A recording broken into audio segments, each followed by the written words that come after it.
नमस्कार, सुप्रियाज किचनमध्ये तुमचं स्वागत आहे। आज आपण बनवणार आहोत कारल्याची भाजी। तर ही आपण भाजी कुकरमध्ये बनवणार आहोत, जेणेकरून आपल्याला जास्त टाइम लागणार नाही। तर आता इथे मी 2 कारली घेतलेली आहेत आणि त्यांना मी अशा प्रकारे कट करून घेणार आहे। तर दोन्ही कारली आपण अशा प्रकारे कट करून घेऊया आणि त्यामधील अशा प्रकारे बिया काढून घेणार आहोत। तर आता अशा बिया काढून घेतल्यानंतर एका बाउलमध्ये पाणी घेऊया आणि त्यामध्ये कारली घालून घेऊ आणि त्यामध्ये आपण मीठ घालून कारली स्वच्छ धुवून घ्यायची आहेत। नंतर आता आपण त्यामध्ये दुसरं पाणी घेऊन कारल्यामध्ये थोडंसं मीठ घालून अर्ध्या तासासाठी भिजत घालून ठेवू। नंतर आता आपण एक कुकर घेऊया आणि त्यामध्ये 2 चमचे तेल घालून घेणार आहोत। तर इथे मी 2 चमचे तेल घालून घेतलेलं आहे आणि फोडणीसाठी मी ते एक वाटण बनवलेलं आहे। त्यामध्ये मी लसूण, आलं, कोथिंबीर आणि खोबरं एकत्र कुटून घेतलेलं आहे। तर फोडणी चांगली भाजून घ्यायची आहे। नंतर फोडणी भाजून झाल्यानंतर आता आपण त्यामध्ये काही सुके मसाले घालून घेऊया। तर त्यामध्ये मी थोडीशी हळद घालून घेतलेली आहे।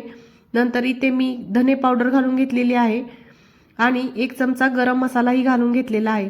तर इथे मी घरगुती काळं तिखटाचा वापर केलेला आहे, तेही मी आपल्या मसाल्यांमध्ये चांगले मिक्स करून घेणार आहे। नंतर इथे शेंगदाण्याचा कूट घालून घ्यायचा आहे। तर इथे मी 2 चमचे शेंगदाण्याचा कूट घालून घेतलेला आहे, तेही आपण मसाल्यांमध्ये चांगले मिक्स करून घेणार आहोत। आणि नंतर आता आपण भिजत घातलेली कारली त्यामध्ये घालून घ्यायची आहेत। तर कारली आपण मसाल्यांमध्ये चांगली मिक्स करून घ्यायची आहेत आणि नंतर आता आपण कारल्यांमध्ये थोडंसं मीठ घालून घेणार आहोत। तर मी आता कारल्यामध्ये थोडंसं मीठ घालून घेत आहे आणि नंतर आता त्यामध्ये आपण अर्धा ग्लास गरम पाणी घालून घेणार आहोत। तर आपण इथे गरम पाण्याचा वापर करावा। तर आता कारली आपण पाण्यामध्ये चांगली मिक्स करून घेऊया। सर्व मसाला पाण्यामध्ये चांगला मिक्स झाल्यानंतर आता आपण त्यामध्ये अर्ध्या लिंबाचा रस घालून घेणार आहोत। तर तुम्ही या ठिकाणी चिंचेचा कोळही घालू शकता। चिंचही घातल्यानंतर कारलं खूप छान होतं आणि त्याचा कडूपणा कमी होतो। तर आता आपण थोडीशी उकळी फुटून देऊया आणि कुकरचं टोपण लावून फुल गॅसवर 1 शिट्टी आणि कमी गॅसवर 2 शिट्ट्या करून घ्यायच्या आहेत। तर बघा इथे आपलं कारलं किती छान आणि मस्त दिसत आहे।